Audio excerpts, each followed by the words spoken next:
Pittsburgh Steelers fans, what is going on? This is Jeff Hartman, editor of BehindTheSteelCurtain.com, and joining me as he has the last 2 days, almost ad nauseum, Lance Williams. Lance, the NFL draft for the Pittsburgh Steelers is in the books. It is done. It is over with. The Steelers, they didn't trade. I made a bold pick and said they're going to make a trade. They did not. Kind of surprised. Well, actually, I am surprised. I thought that they would try to go back into those middle rounds, but maybe they tried and they couldn't get it done, and that's okay. That's part of it. But it was interesting draft. We're not going to recap the entire draft today. This show is specifically for the 6th round and 7th round picks that they had to round out their draft class. Tomorrow, Sunday, Lance and I will be back with the Homer and the Hater show, where we will recap the draft, give our thoughts as a whole, maybe some team needs that are still existing out there. And by then, they're probably going to know who their undrafted free agents are as well. So, Lance, let's get right into it. 6th round pick, Antwon Brooks out of Maryland. It's another Maryland safety. They lose Sean Davis. They bring in another one. Is he really a safety, though, or is he more of that hybrid safety linebacker? What are your thoughts on this guy? Before I get into his strengths and weaknesses, I have to point out my wardrobe change again. This hat is another green Steeler hat, and I might be one of the only Steeler fans that has 3 green hats, the camouflage green, this green hat, and this green hat. And this green hat, actually, I bought this hat in 1994, I believe. 94, 95. This hat might be older than some of our listeners. I bought this hat in Arizona. It was the first time I had ever seen a green hat, and of course, I'm wearing my alternative. Was this a throwback? One of the years, a throwback Troy? Yes. Throwback Troy. Yeah, with the 75th, with the 75 patch. I keep this always with the 70 patch. Yep. So I had to go into my wardrobe real quick. You know, I wanted to do the wardrobe changes. I think you changed shirts too, didn't you? Or you still with the Shea leave? I still went with the Shea leave. That's nice. You can't go wrong with the Shea leave. But let me get into no way. You can't get wrong. You can't go wrong with the Shea leave. You can't ever go wrong. So let me jump into Mr. Brooks as I look him up. Of course, let me get your combine numbers for him. I'm surprised they took 2 ACC players. They took 2 Maryland guys. He was rated, according to the draft breakdown that I'm using, the number 15th safety. His combine metrics 4.64, 1.61 in the 10 yards, 32-inch arms. Had bigger phalanges, bigger hands than Joe Burrow. That's important. 9 1/4. That's big hands. And 22 and a half. And he had a wingspan of about 75 inches. So what's the thoughts? What are they saying about him as a player before I look up his strengths and weaknesses, Jeff? He's a tweener. He's one of those guys that is, some are saying that he should be a hybrid player. We're talking about that linebacker safety hybrid. Some are saying that he's better suited to be a linebacker. His coverage is not his strength. I'm sure you'll read that. He's a thumper. He's a downhill guy. Put him in the box. Let him attack the football. That's where he excels. He's also a special teams guy. He's going to place teams. He's not going to complain about playing teams. He's going to be okay playing special teams. And that might be where he has to excel early in his career. But ultimately, I think that he's a guy that's versatile, and we know how the Steelers value versatility. They want players that might be able to play more than one position. And they talked to Terrell Austin, and I say I'm talking about the media in Pittsburgh, and they asked him, what are your plans with Terrell Edmonds? They were trying to get him to say, are they going to move him into the box? And he didn't say. And he said, we're just going to put them all in a jar, shake them up, throw them out there and see where they fall. That's literally what he said. So he wasn't tipping his hat at all to what their plans are. But as of right now, in terms of strengths and weaknesses, they're saying his strength is in the box. Weaknesses would be playing deep and in coverage. Not sure if that's what we want to hear, but that's what they're saying. So according to this, and this is, again, Dane Rugler's draft breakdown from The Athletic, it says his strengths are compactly built with defined muscle throughout, physical appetite. I don't know what that means. That's pretty interesting. Competing with energy and violence that pops on the screen. Excellent spatial instincts to open his hips and stay within striking distance. Composed footwork in any direction. The use of adjectives is great in some of these breakdowns. Gotta be creative, man. Gotta be creative. Yes. Physical appetite. Love that one.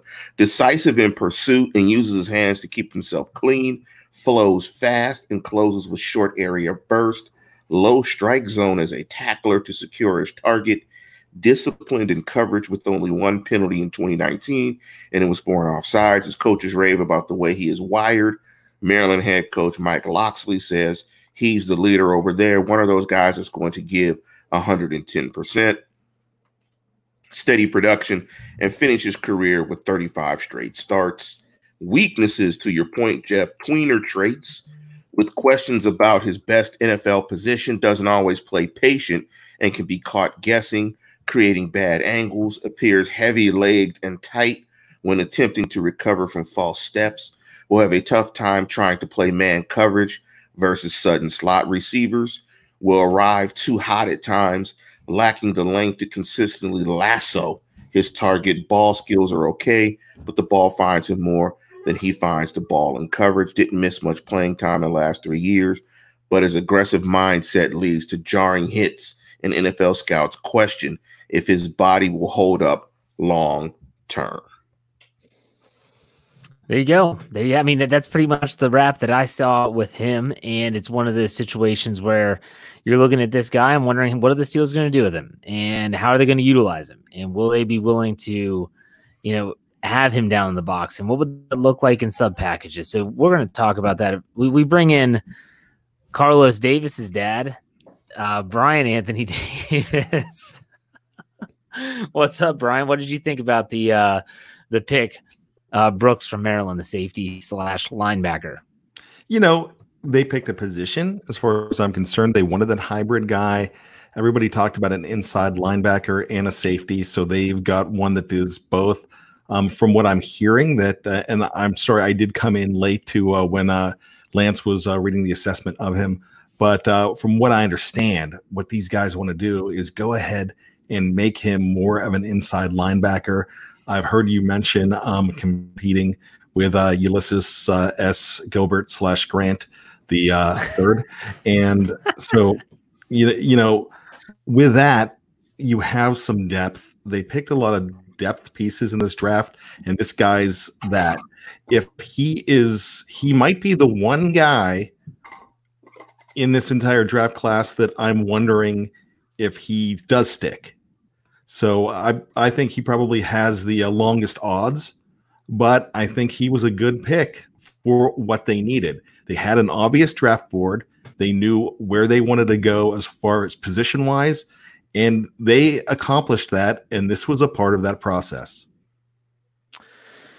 Yeah, I'm not sure in terms of this player and how he's going to fit. Like I said, special teams is going to be his way to making the team. We know that. Inflated roster will help him. We'll see how that pans out. But Lance, you said something before we went on the air, and it was regarding the Steelers and just their penchant to really do well in drafting defensive backs. So why don't you go ahead and tell the listeners what you said? Well, in the show tomorrow, Jeff is the homer, I'm the hater. He'll suck. I mean, he'll suck. Tell us how you really feel. They don't really do an excellent job drafting. I mean, I've done several shows and just how bad Mike Tomlin has been at drafting DBs, and he'll suck. I think Carlos Davis's dad is being nice in terms of the longest odds, like the longest yard. He's gonna suck. He won't make the team. But it is what it is. He'll have an opportunity. He'll have to run through somebody on special teams and keep hitting people every day, getting into fights, doing something to be noticed. But they just don't do a solid job drafting DBs. I mean, he's going to stink.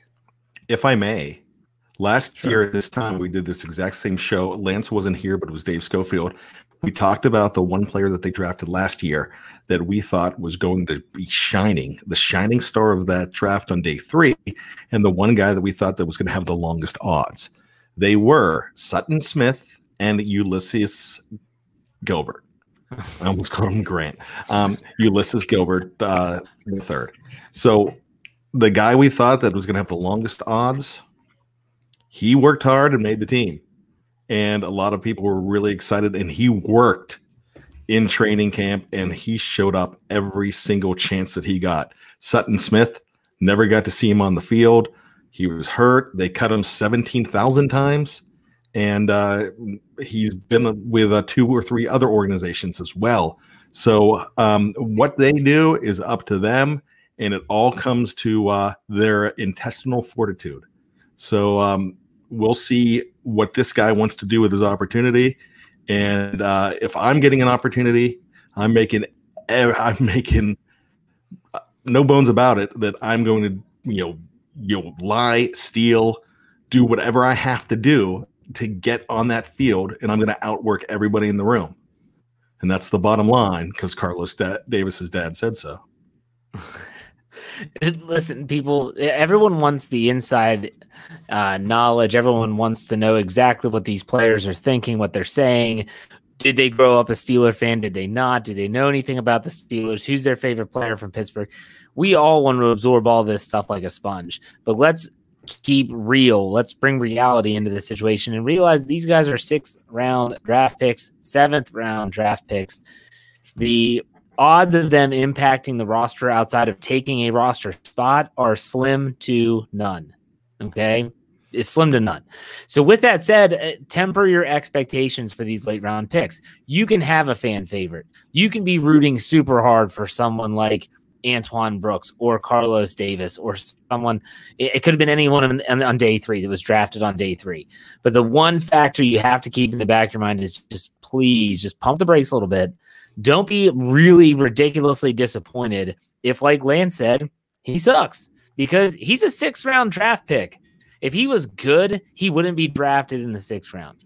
Like, if he was really, really good.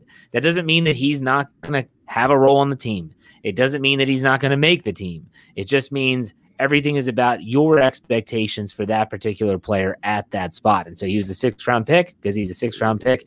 And so that's what the Steelers did in the 6th round. In the 7th round, I feel like they got more of a need than – I think we got more of a need in the 7th round with Carlos Davis out of Nebraska, who oddly his twin brother went to Tampa Bay in the 6th round. We'll go with Carlos Davis's dad. One Davis leaves, Sean Davis, and now you get another Davis on the team. Is this guy going to be able to take Daniel McCullers' job? That's what everyone wants to know. Did he find the naked pictures? Did he destroy them? He is more. This guy ran a 4.8 40. He is more athletic. Daniel McCullers is just giant. He stands up and just puts his arms out. This player is rough, but he is athletic. So Carlos Davis's dad, go ahead. Well, Mr. 2AM 2.0 was going to make this roster because he is going to push Daniel McCullers off of it. It's time. And I've watched this guy on a few videos in just a little bit of time that we've had. And I got to tell you, he's pretty dynamic. They say if he could get his pads lower, that he's going to be even better. But I just watched him on some highlights, Big Ten highlights, just completely burst through the line. And he's a pretty exciting player.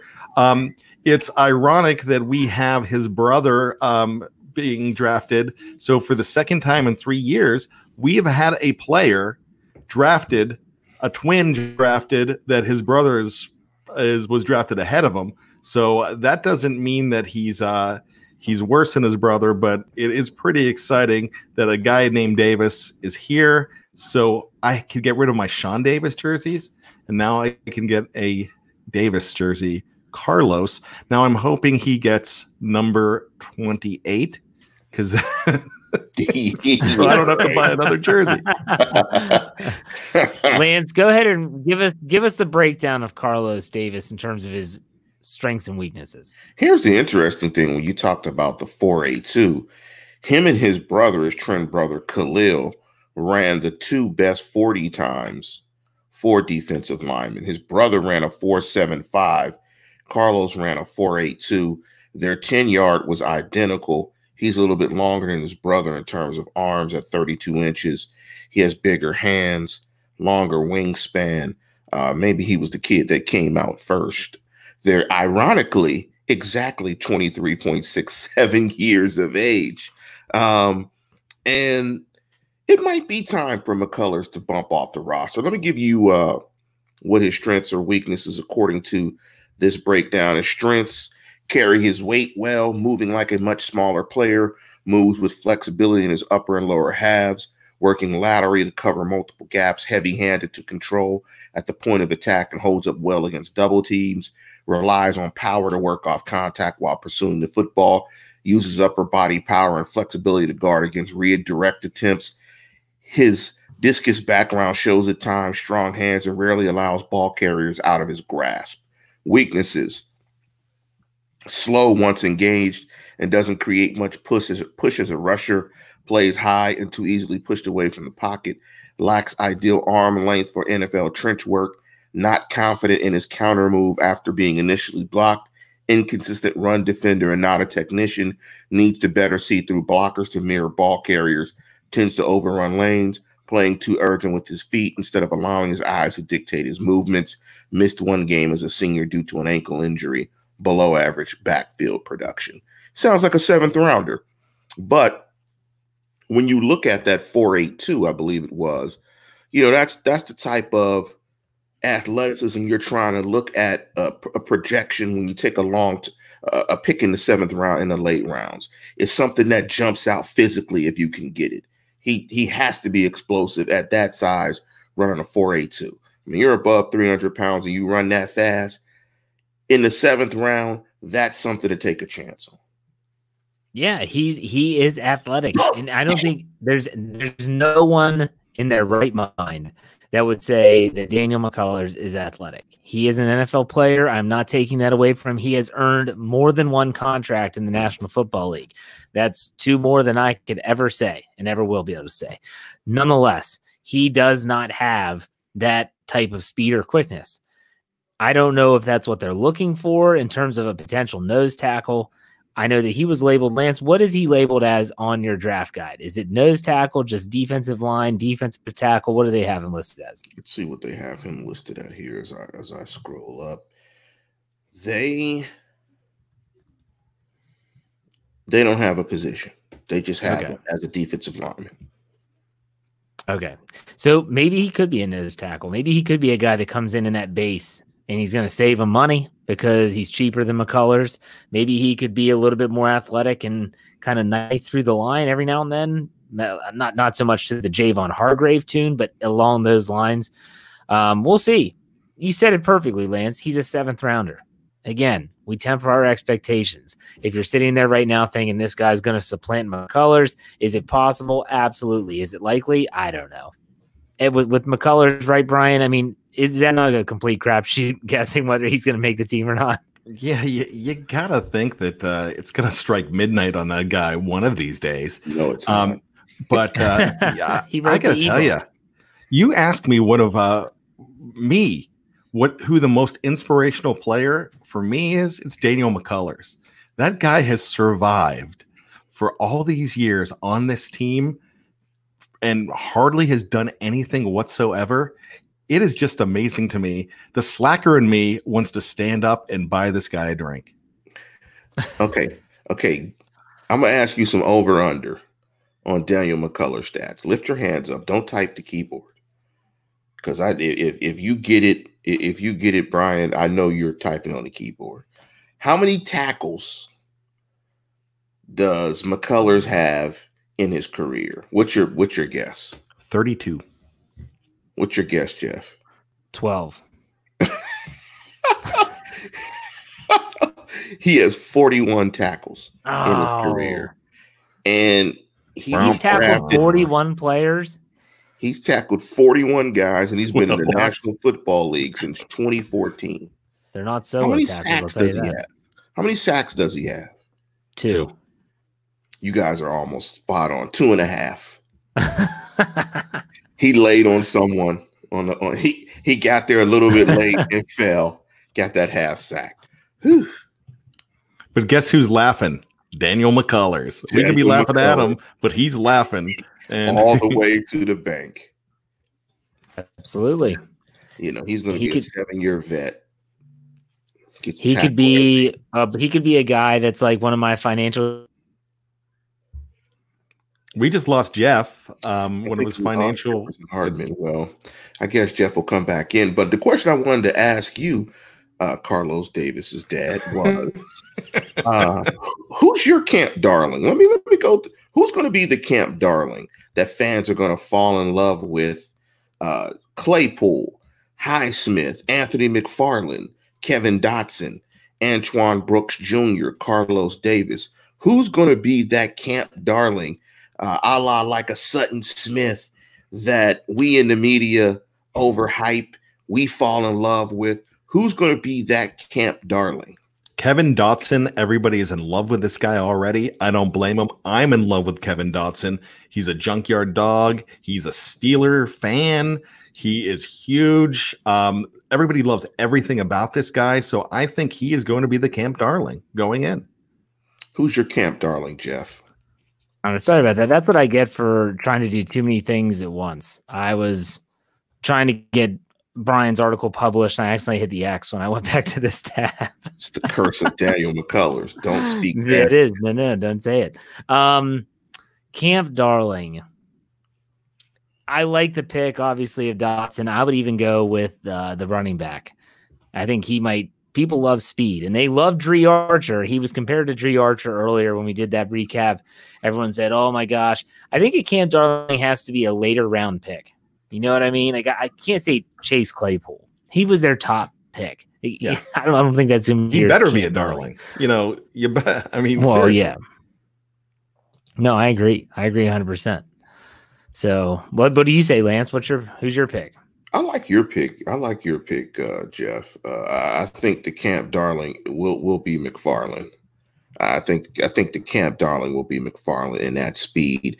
I kind of like where you're going with that bat with Kevin Dotson, a big mauler.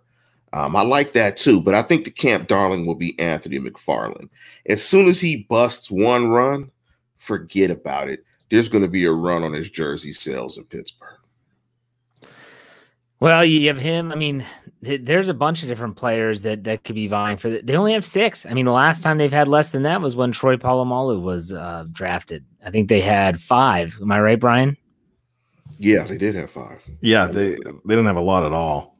And Ike Taylor was in that draft as Alonzo well. Jackson was number 2 that year. They didn't have a number 3 because of trading Troy Polamalu away. Yes. So, all right, 6th and 7th round picks. There you go. It's going to be interesting. So, big shout out to because we've got some Australian folks in here. Yeah, you know, Mark Davison, who just woke up and once caught up, he made a mention that he was going to go ahead and try to recruit as many people as he can. He has Steelers Nation Australia on Facebook, so I visited the page and I joined. And he puts a lot of BTSC up there, and it looks like Australia is in the house. So Lance and I are going to do a tour of Down Under, and we'll probably do that soon if Jeff pays for it.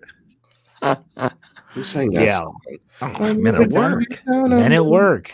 Yes, that's right. January 15th, 1983, that song. Better run for cover. I like Men at Work. I grew up with Men at Work. Yes.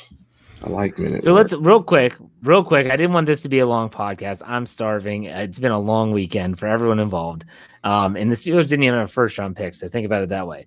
Let's grade the picks tonight. Start with you, Brian. What are you giving the grades for the 6th and 7th round picks? You know what? I'm giving those picks a solid B because it's what they needed. Don't know who they are as well, but I'm grading the position, and they've scouted them, so I think they're good picks. Let's go B.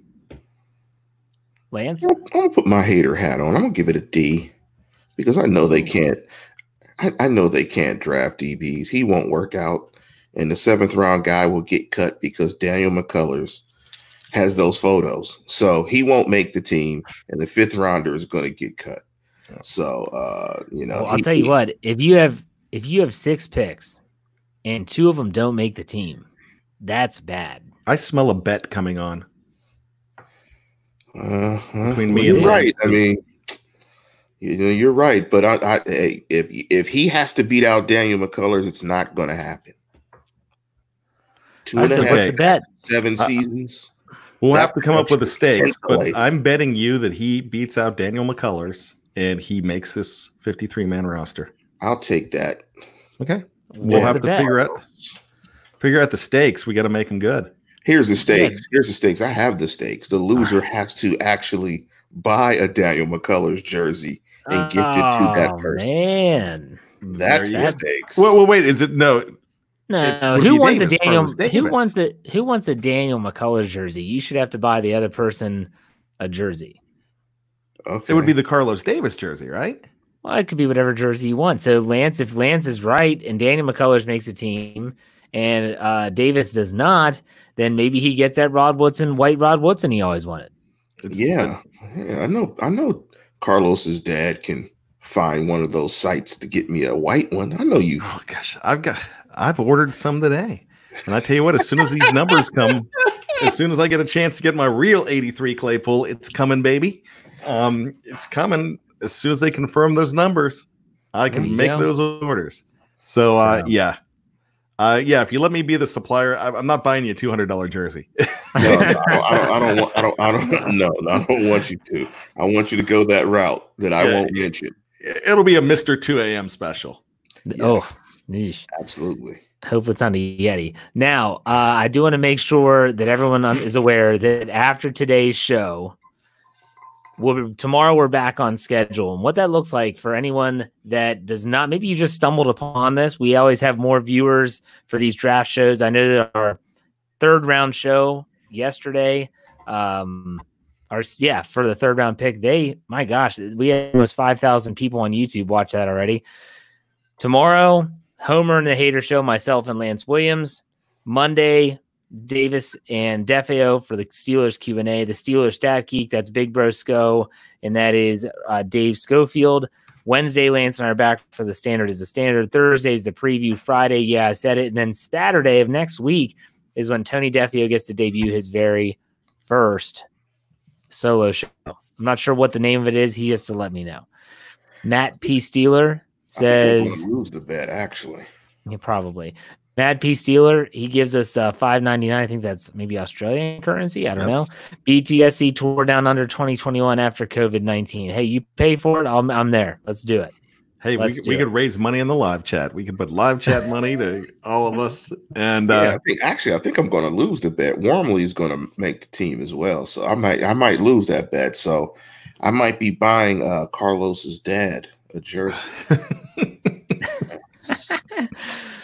All right. Anything else to say, guys? I wanted to make this a short show. It's under 30, which is what I was shooting for. So what do you guys think? Yeah, real quick. Some nice names out there for the free agent, the undrafted free agent list. Can't wait for that to come out. Thaddeus Moss is still out there.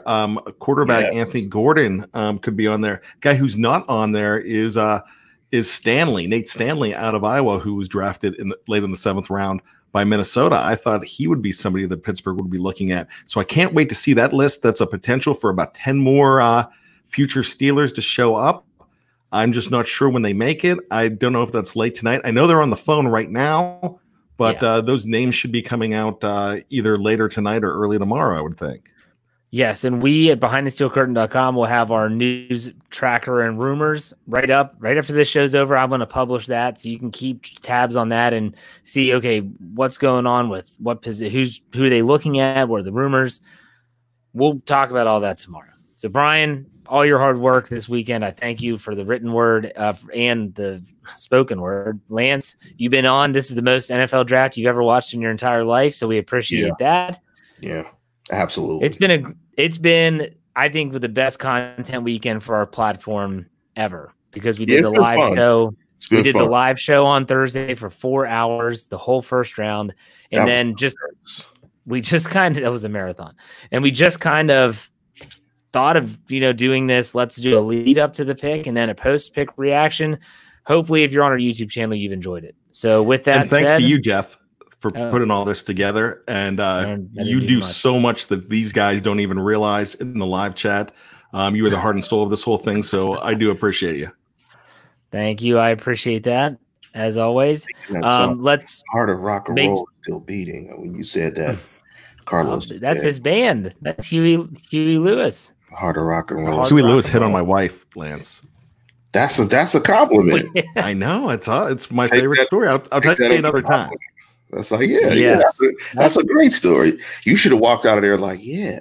I'm like, hey, honey, she's like, shut up. I'm like, okay. I'm like, can you sign my record too? That's great. That's a great story. But anyway, we're gonna send this out. And as always, tune in, tell a friend, and subscribe.